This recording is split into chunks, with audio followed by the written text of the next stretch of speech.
Pembunuhan burung cerucuk bisa dilakukan pada jam 5.00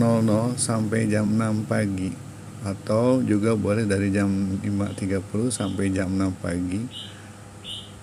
agar burung menjadi segar seperti di alam liarnya dengan mendapatkan udara segar di pagi hari.